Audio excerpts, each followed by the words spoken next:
Olá, alunos! Espero que todos vocês estejam bem. Eu sou a professora Daniele Mesquita e hoje nós falaremos sobre o capítulo 4, ok? Então, ele será dividido em duas partes. Agora nós falaremos sobre a parte teórica e no nosso próximo encontro, virtualmente, nós faremos os exercícios do capítulo, ok?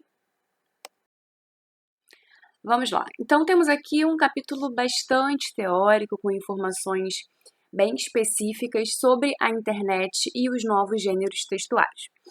Então, vamos lá. Aqui, o primeiro parágrafo, no início da nossa aula, vai falar sobre o surgimento da internet, né, do contexto bélico, ou seja, o contexto de guerra em que ela nasceu. Então, quem pensa nos usos civis da internet atualmente, talvez duvide de que ela começou em uma lógica militar no auge da Guerra Fria, em 1957, em reação ao lançamento do primeiro satélite artificial na órbita exterior ao planeta pela União Soviética. Os Estados Unidos da América criaram uma agência para pesquisas avançadas em tecnologia, a ARPA. Estabeleceu-se dessa forma, em 1969, uma rede para pulverizar e preservar informações confidenciais. Então, o objetivo era esse, né? De modo que não fossem destruídas por um bombardeio, por exemplo.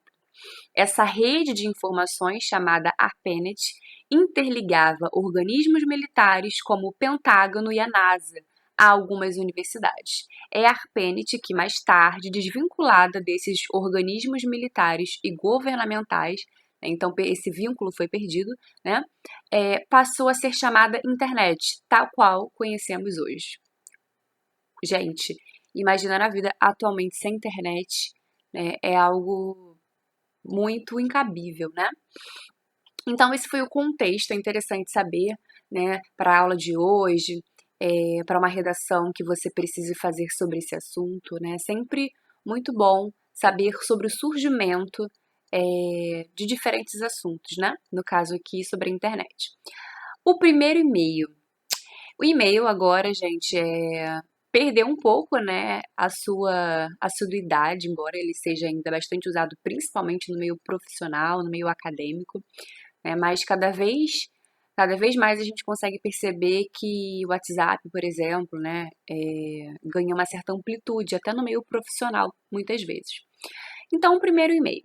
O engenheiro Ray Tomlinson trabalhou na implantação da ARPANET. Em 1971, como brincadeira, ele escreveu uma mensagem que viajou entre dois computadores de sua tela em Cambridge. O texto era a seguinte sequência de letras. Então, nós temos aí Q, W, E, R, T, Y, U, I, O, P. Reconheceu? Exatamente. É a primeira linha do teclado. Foi ele também que resolveu usar o símbolo arroba para separar o nome do usuário de seu computador. Já no ano seguinte, 75% das informações trocadas pelo ARPANET eram e-mails. O gênero e-mail, também conhecido como mensagem eletrônica, tem sido muito utilizado no meio virtual, principalmente por empresas e organizações que necessitam circular mensagens, avisos e orientações diariamente. Para acessar os serviços de e-mail, é necessário ter um endereço individual que regularmente segue a estrutura ancestralmente proposta por Tomlinson, nome@provedor.com.br. Né? Temos essa estrutura fixa. Assim se consegue identificar a procedência da mensagem. Então, com relação à linguagem utilizada, o e-mail é enviado de emissor para receptor e, dependendo do grau de formalidade, a linguagem pode variar. Então, mesmo que isso é interessante, mesmo que o e-mail seja um meio mais formal, a linguagem utilizada nele vai variar de acordo com o seu grau de intimidade, com o seu grau de familiaridade com a pessoa para a qual você vai enviar o seu e-mail. Né? No geral, os e-mails costumam ser textos mais curtos e, ao mesmo tempo, possuem muito em comum com as cartas manuscritas. Observe o exemplo a seguir. Então, temos aqui essa estrutura. Né? Temos ali para, que é o destinatário, né? Quem vai receber o e-mail, de, que é quem envia a mensagem, assunto, então ali a gente faz um resumo, né, do que vai aparecer no corpo do e-mail, então o assunto ali é candidatura ao mestrado em finanças empresariais, né, assunto, Bom dia, eu, Pedro Pereira Pires, de nacionalidade brasileira, licenciado em Gestão de Empresas pela Universidade do Algarve, venho, por este meio, apresentar a minha candidatura ao mestrado em Finanças Empresariais. Então, tudo isso aí é o nosso assunto, né? Vejamos ali os outros quadradinhos. Então, olha, o assunto aparece ali, né? Assunto, candidatura ao mestrado em finanças empresariais. O que está aí é o corpo do e-mail, né? Esse assunto desenvolvido, beleza? É o assunto desenvolvido. Então, ali no próprio assunto a gente já tinha um spoiler, né? O que seria dito. E o que está dito aí, o que a gente tem aí é o corpo do e-mail, são as informações mais específicas, né? Então, o corpo do e-mail, que é o espaço em que o autor escreve as informações que ele deseja expressar, né? Bom dia, vírgula, né? Nós temos ali uma saudação, né? Ou um vocativo. Sinaliza-se para quem a mensagem se destina, ou no caso do exemplo, faz-se uma saudação. Então, você pode dizer bom dia, né? Boa tarde, ou você pode dizer prezado, vamos supor, né? Prezado Ricardo, vírgula. E aí, né, a pessoa com quem você está falando. Depois, ali no final, temos, né, com melhores cumprimentos, é a despedida, então indica a finalização da mensagem com expressões de despedida, né? A assinatura, dependendo do grau de formalidade, pode apresentar um nome completo, nome da empresa, número do telefone, apelido, iniciais do nome, etc. E os anexos, né? Às vezes a gente manda um e-mail e esquece de anexar o documento. Então, ali temos os anexos, são os documentos enviados ao destinatário em diversos formatos. Então, ali nós temos 2 documentos. Vamos falar agora sobre o hipertexto, um novo percurso de leitura. Então, esse hipertexto tem tudo a ver com a correria que a gente vive atualmente, né? E tende a cada vez mais viver, né? A questão aí entra produtividade versus saúde psicológica, né, gente? Porque, enfim, saúde psicológica, principalmente nos tempos atuais, é algo bem difícil. Então, o hipertexto, um novo percurso de leitura. O impacto da internet nas comunicações amplia uma forma diferenciada de leitura. Um livro, uma revista ou um jornal impresso lemos de forma linear, do começo para o fim, né? Percorremos, salvo em determinados idiomas orientais, a página da esquerda para a direita e de cima para baixo. Ou seja, apenas seguimos um itinerário pré-determinado pelo autor. Partimos do mesmo início, seguimos o mesmo caminho e atingimos o mesmo final.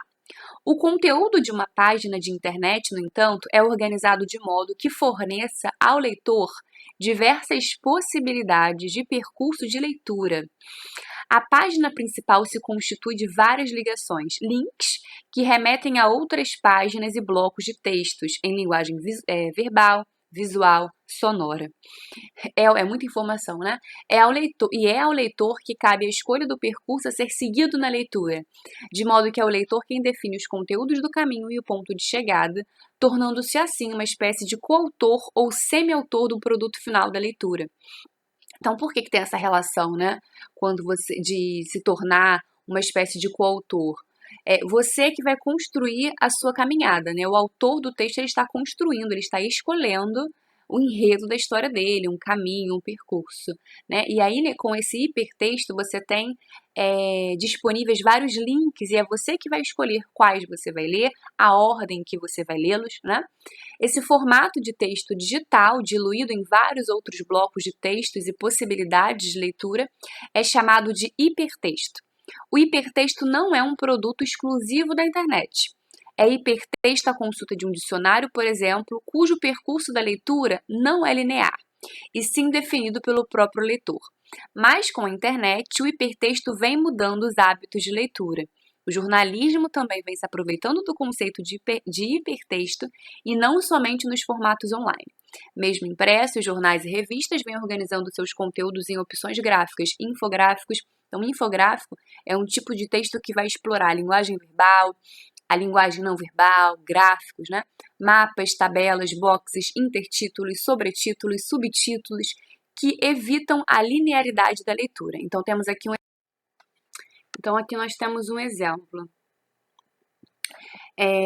Temos aqui, gente, vários links, né, que nos encaminhariam para diferentes assuntos, né? Então, cabe a você escolher qual vai ser o percurso feito por você, né? Então, nós temos uma reportagem, né, um artigo sobre Temer, que brigará no Supremo.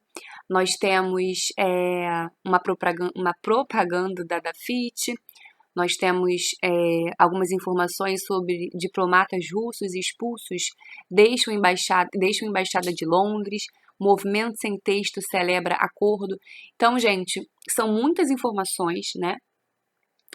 Nós estamos acostumados, muitas vezes nós não sabemos o nome, né? O nome é hipertexto, mas nós já estamos acostumados com essa estrutura, né? Então, você tem várias informações ao mesmo tempo, né? Isso causa até uma certa ansiedade. Então, continuando. Blogs, microblog, redes sociais, novos suportes digitais para novos gêneros textuais.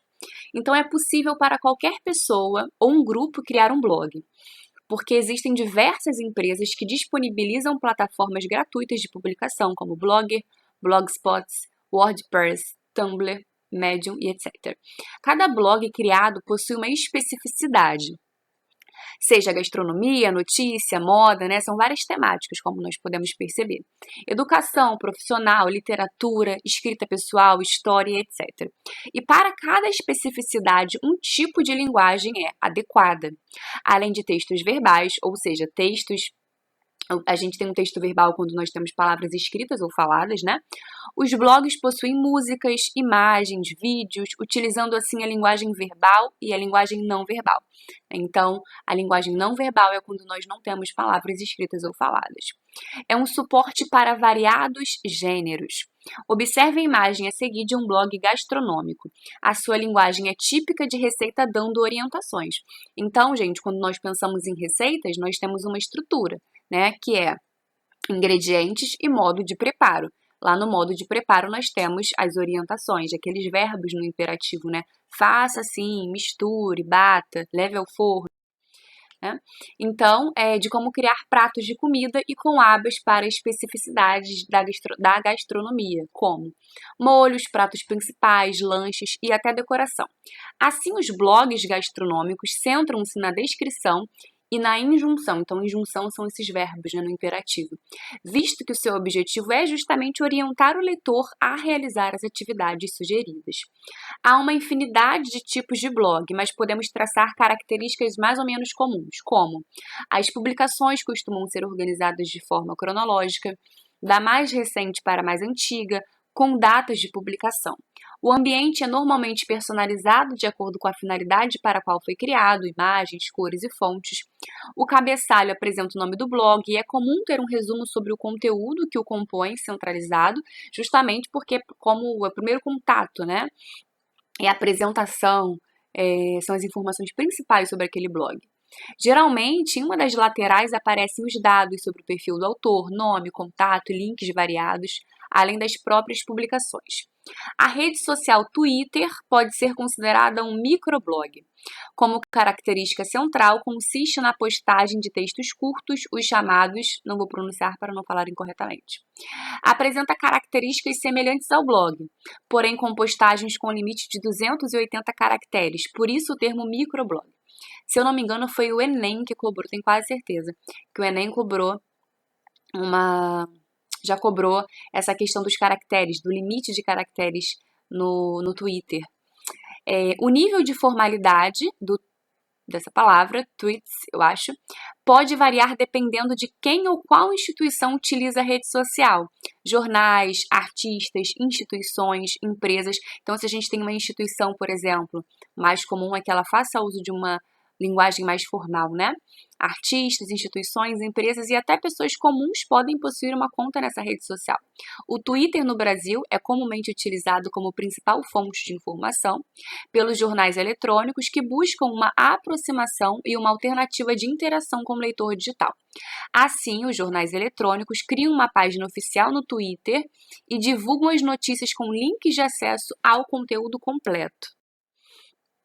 Então, aqui nós temos, olha, olá, meu nome é Bia e eu sou uma home chef. E aí nós temos, né, o desafio, e aí ela colocou a receita, né, temos aí mais uma receita light, sem glúten, sem lactose, 100% vegana. E aí depois ela colocou, então, moleca de palmito, pupunha, 8 porções para o tempero e foi colocando aí os ingredientes, né? E aí nós conseguimos perceber, ó, descubra que você é um home chef, também clicando na foto. Fale com os desafios, né? Nome, e-mail, mensagem. Temos ali na outra coluna, pesquise no blog, pesquisar, translate, né? Perguntas por assunto, siga os desafios por e-mail. Então, nós estamos acostumados diariamente com essas informações, né? Essas informações fazem parte do nosso cotidiano. Então, as mensagens compartilhadas no Twitter apresentam algumas irregularidades, né? Alguns comportamentos que se repetem. Geralmente, podem ser publicadas em formatos de link, inserindo o símbolo arroba ao início da frase. Dessa forma, os internautas poderão utilizar o símbolo para marcar uma conta no Twitter e, consequentemente, chamar a atenção de alguém. A rede social Twitter possibilita ainda o uso de ferramentas destinadas aos interlocutores, ou seja, interlocutor é com quem se fala, né? Com as opções de responder a essa mensagem, né? De retweetar, compartilhar a mensagem publicada, curtir, entre outras opções. Então aqui nós temos o exemplo da conta da loja Ponto Frio. Tuiteiros, né? Vou para o Iglu descansar agora. Bom fim de semana, pinguim. Então, além de blogs e microblogs, as chamadas redes sociais têm se popularizado bastante e servido de suporte para novos gêneros textuais, ou seja,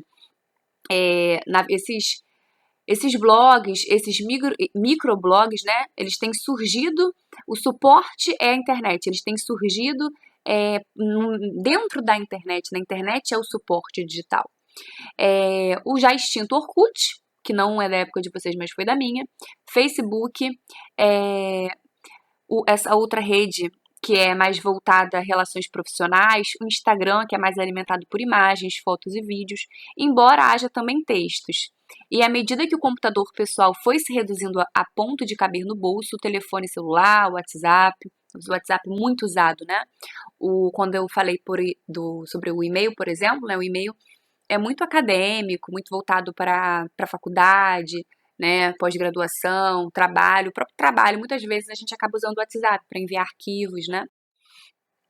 Então, a grande característica das publicações em blogs e redes sociais é a interatividade, né? Então, as mensagens, né? Eu mando a mensagem, você responde, várias pessoas respondem, né? Então, essa interatividade é uma característica muito importante da internet, né?